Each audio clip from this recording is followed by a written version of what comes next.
हिंदी दिवस के अवसर पर मैं आपको कुछ सिर्फ 5 मिनट का वक्त चाहता हूँ। कृपया करके शांतिपूर्वक आप सुन ले कि हमारे देश में और विश्व में हिंदी का महत्व क्या है।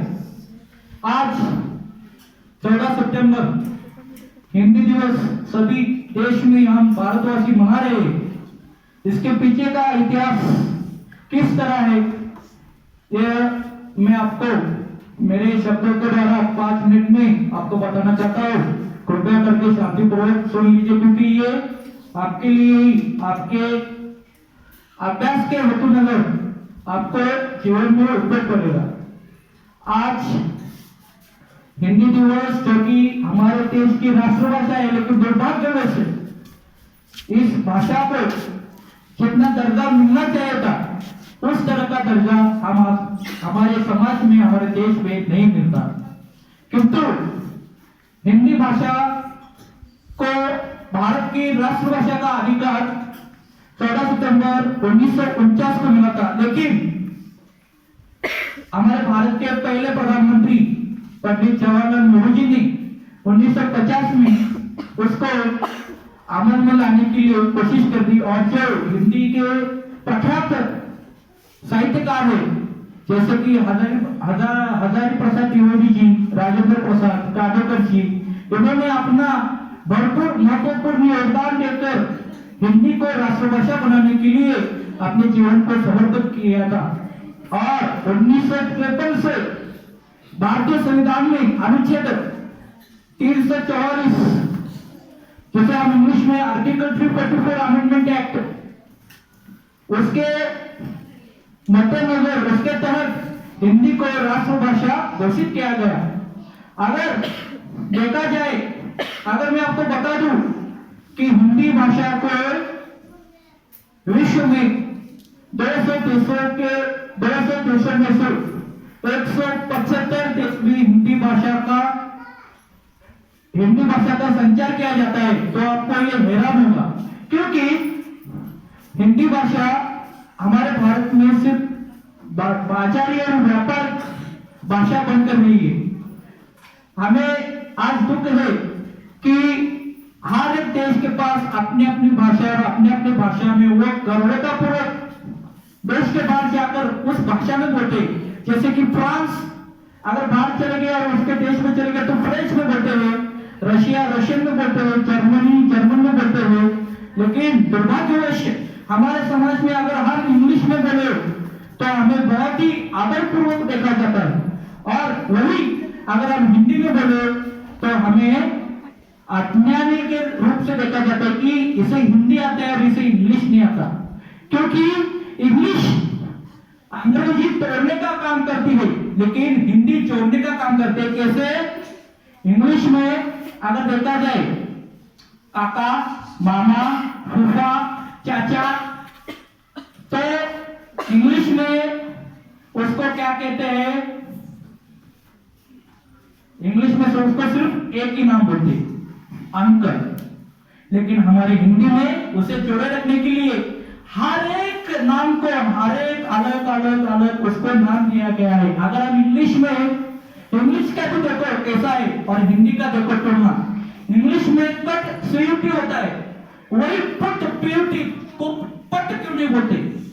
इसी तरह इंग्लिश ऐसे ऐसे विचित्र विभाग और अंगों से होने के कारण भी इंग्लिश को इतना दर्जा मिल जाता है विश्व में, लेकिन हिंदी को नहीं मिल जाता, क्योंकि हमारे भारतीय समाज में ही पाश्चात्य परंपरा का जो असर हो रहा है आजकल के हमारी नवयुवकों पर, उस पाश्चात्य का प्रभाव देखते हुए हिंदी भाषा समाज में से लुप्त होती जा रही है। हमें आज हिंदी भाषा के इस हिंदी दिवस के अवसर पर ना ही हिंदी भाषा का स्थान हमें अच्छा करना है, बल्कि हमें हिंदी भाषा के तरफ, हमें हिंदी भाषा के प्रति सम्मान पूर्वक हिंदी भाषा को हमें गर्व पूर्वक हिंदी को हमें बचाए रखना है, ताकि आने वाले कल में हिंदी भाषा मुक्त ना हो और हिंदी भाषा का जो स्थान है वो स्थान बरकरार रहे। क्योंकि हमारे भारत के प्रधानमंत्री जी नरेंद्र मोदी जी है, वो भारत के बाहर जाके विश्व में हिंदी में ही भाषण करते हैं। जो हमारे देश के जो शासक वर्ग है, जो शासक है, जो देश के जो प्रधानमंत्री है, जो देश चलाते हैं, अगर वो हिंदी में बात कर सकते हैं तो हमें कभी भी इतना नीचपना हमें महसूस नहीं होना चाहिए कि हिंदी बात करते हो। हमें गर्व होना चाहिए कि हिंदी हमारी ताकत है, क्योंकि विश्व में हिंदी की तीसरा स्थान है। इंग्लिश और मैडरिन के बाद हिंदी को विश्व में सबसे ज्यादा तीसरे स्थान पर भाषा जो विश्व में सबसे ज्यादा बोली जाती है। लेकिन भारत में क्या हो रहा है कि आजकल अगर इंग्लिश में थोड़ा भी बोल दिया बाहर समाज में, तो मुझे कहेंगे कि लोग हाँ बाबा ये आदमी ज्ञानी है, ये कुछ तो जानता है समाज के बारे में।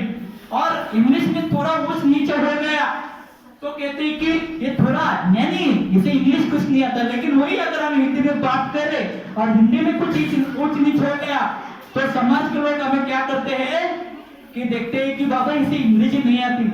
हमें इंग्लिश को सिर्फ और सिर्फ जरूरत के लिए उसका इस्तेमाल करना है, ना ही हमें उसके दीवार बना के रखना है।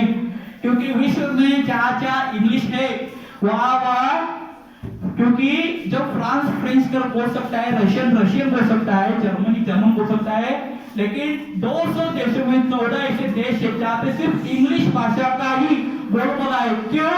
क्योंकि उसमें स्वतंत्र मिलने से पहले से ब्रिटिश लोगों का राज्य था और उनका प्रभाव था, और इसी की वजह से उस 200 में से 14 देश, जिसमें से Bharat, Pakistan, Bangladesh, Australia, America, Britain जैसे देशों में इंग्लिश का प्रभाव ज्यादा है और अपने मातृभाषा, राष्ट्रभाषा का प्रभाव कम होते जा रहा है।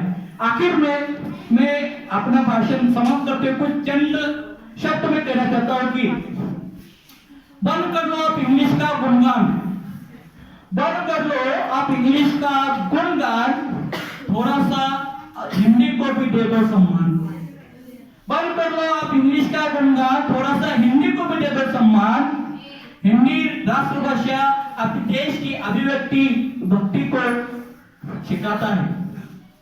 हिंदी राष्ट्रभाषा अपनी देश के अभिव्यक्ति के भक्ति को सिखाता है। थोड़ा हिंदी को हमें गर्व से आत्मसात करो, क्योंकि हिंदी ही हमें राह दिखाता है, क्योंकि हिंदी ही राह दिखाता है। क्योंकि कहते हैं कि कोस पर राज्य बदलता है, कोस पर राज्य बदलने के कारण इंग्लिश हम बात नहीं कर सकते। निम्न वर्ग के लोगों के साथ हम इंग्लिश बात नहीं कर सकते। उनके साथ संचार करने के लिए सिर्फ और सिर्फ एकमात्र हथियार हमारे पास है, वो है हिंदी।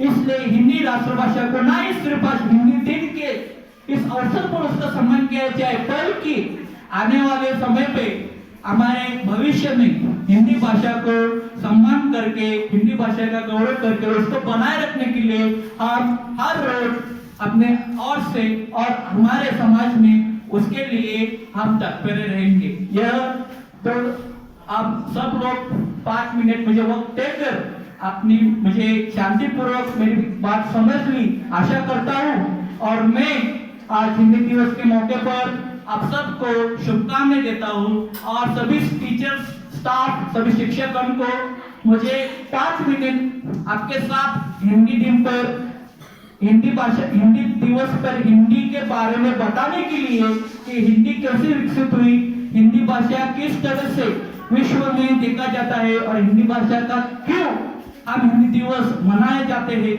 इसके लिए बात बोलने का अवसर देने के लिए मैं सभी शिक्षकगण और सभी विद्यार्थियों को आभार व्यक्त करता हूँ। यह बोलकर मैं अपना सब भाषण यहाँ पर समाप्त करता हूँ। Thank you.